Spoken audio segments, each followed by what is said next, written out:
민주당에서는 당 차원의 목소리가 좀 줄어들고 있는 반면에 국민의힘에서는 공세 수위를 좀 높여가고 있습니다.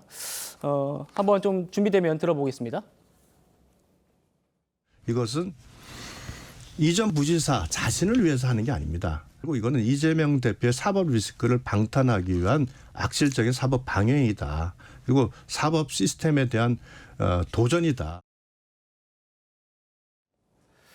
자, 호주석 대변인. 그러니까 그 국민의힘에서는 지금 이화영 전 부지사 측이 제기하는 주장은 본인이 아니라 이재명 대표의 방탄을 위한 것이다 이렇게 주장하고 있지 않습니까? 네.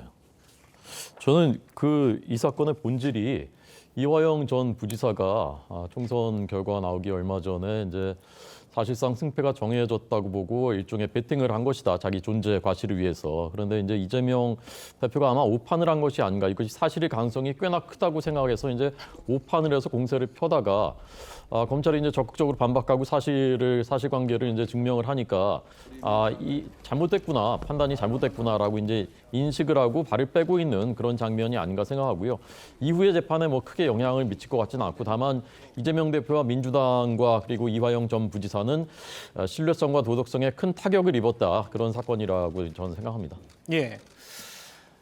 이재명 대표 지금 대북 송금 피의자지만 아직 기소는 되지 않았습니다. 지금 이 대북 송금 사건에서 이화영 전 부지사와 이재명 대표가 운명 공동체다 이런 말까지 나오고 있는데 박선미 최고위원님 어떻게 바라보고 계십니까?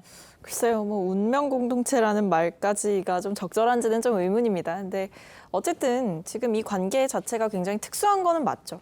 그렇기 때문에 여러 가지 고민 사항이 있을 것으로 보여지고 다만 지금 이 부분에 대해서 뭐 당도 어느 정도 거리를 두기 시작을 했고 그다음에 앞서도 말씀드렸듯이 당 차원에서의 관여나 개입 정도가 상당히 줄어든 시점에서 뭐 국민의힘이 계속해서 비판을 하고 여러 가지 이야기를 한다고 한들 이게 손바닥도 마주쳐야 소리가 난듯이 저희가 지금 어느 정도 거리를 두기 시작한 상황에서 국민의힘의 여러 가지 비판이나 공격이 얼마나 유효타가 될 것이냐는 전 좀 의문입니다.